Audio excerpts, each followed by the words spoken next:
This will be a short video just to give you a chance to assess your understanding of functions. In particular, we're looking at rational functions, and these are things that came up in other videos, so it's like a review of those topics. So let me go through this so you can look at it, and you would pause the video wherever you want, try to answer these, then I'll come back and work them.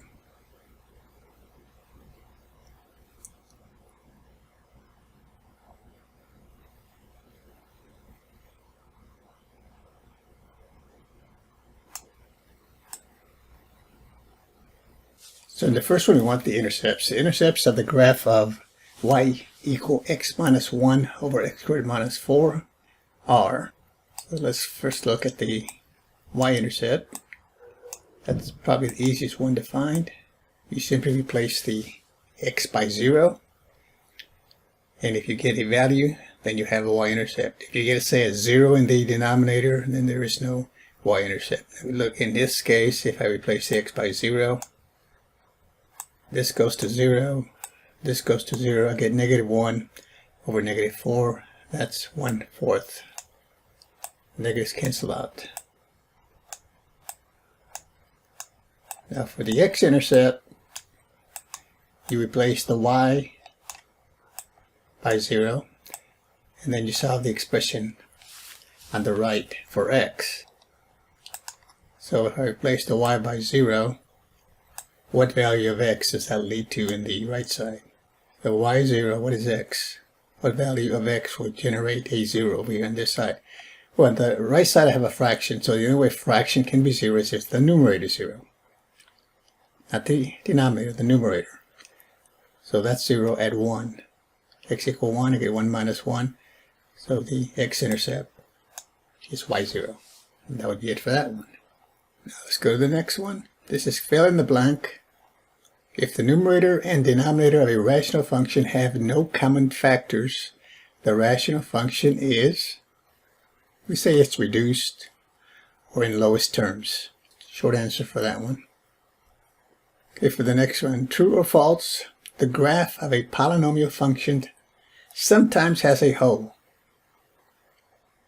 The answer to this one is false. If you recall the graph of polynomial functions, the domain of a polynomial function is all real numbers. So if you pick any value for x and plug it into a rational, or a polynomial function I should say, you always get a number back. So there's no breaks in the graph. It's always defined. So it's a continuous curve. So there's no holes. Number 4, the graph of a rational function never intersects a horizontal asymptote. This one is false. A rational function at times can intersect a horizontal asymptote. Number 5, the graph of a rational function sometimes intersects a vertical asymptote. This is false. The graph will never intersect a vertical asymptote. The vertical asymptotes are derived from values that make the denominator 0. So it's undefined at those particular values. So it's never going to cross the vertical. It will cross, or it may cross, the horizontal. Number 6, the graph of a rational function sometimes has a hole. This will be true. Whenever you have a common factor in the numerator with the denominator. Common factors in the numerator and the denominator, that'll lead to a point in the graph where the function is not defined. So you can have a graph, but it'll be a graph, say, with one point deleted. Now, if there's two factors that are common to the numerator and the denominator, you could have two holes. So this one's true. And that's it for this video. Thanks for watching. We'll see you next time.